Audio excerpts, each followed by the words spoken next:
You're listening to A Chapter a Day, a daily podcast.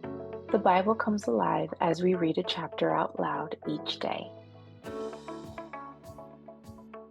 Hello, good afternoon. Today is May 11th, and we are reading a chapter a day. This month, we're reading 1 Samuel, which has 31 chapters, so one for every day of May.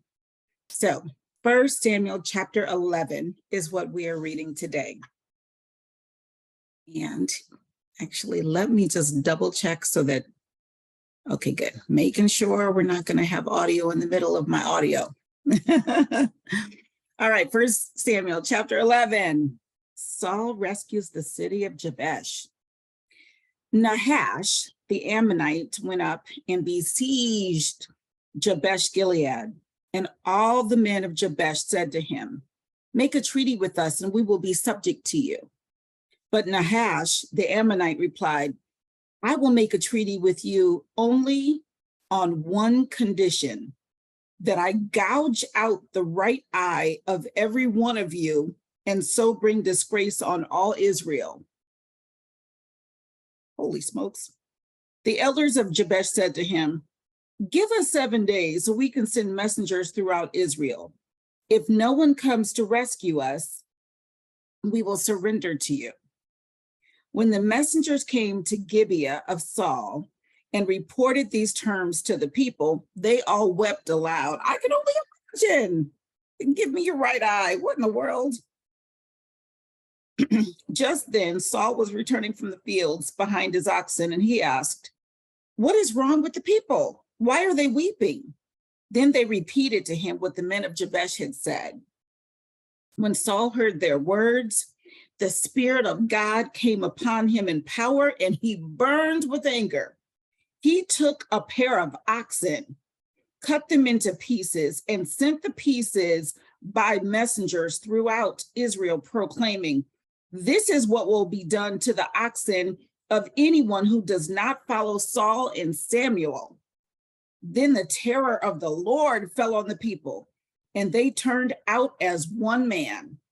When Saul mustered them at Bezek, the men of Israel numbered 300,000, and the men of Judah 30,000. They told the messengers who had come, "Say to the men of Jabesh Gilead, by the time the sun is hot tomorrow, you will be delivered." When the messengers went and reported this to the men of Jabesh, they were elated. They said to the Ammonites, "Tomorrow we will surrender to you, and you can do to us whatever seems good to you."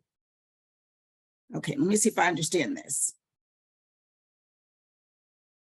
All right, we'll see. So in verse 11, the next day Saul separated his men into 3 divisions.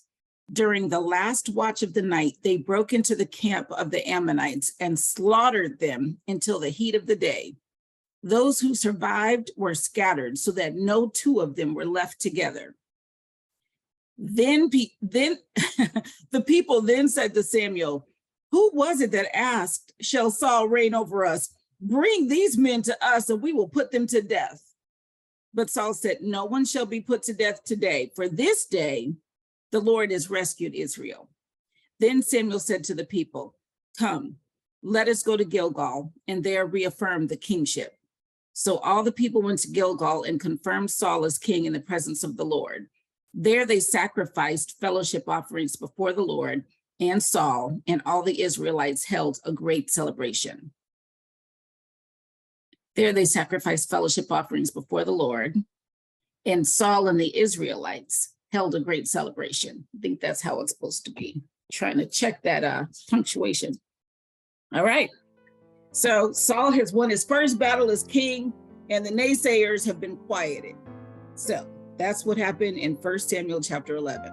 We'll read a chapter a day tomorrow and come back and see what happens in chapter 12. Have a good day, everybody.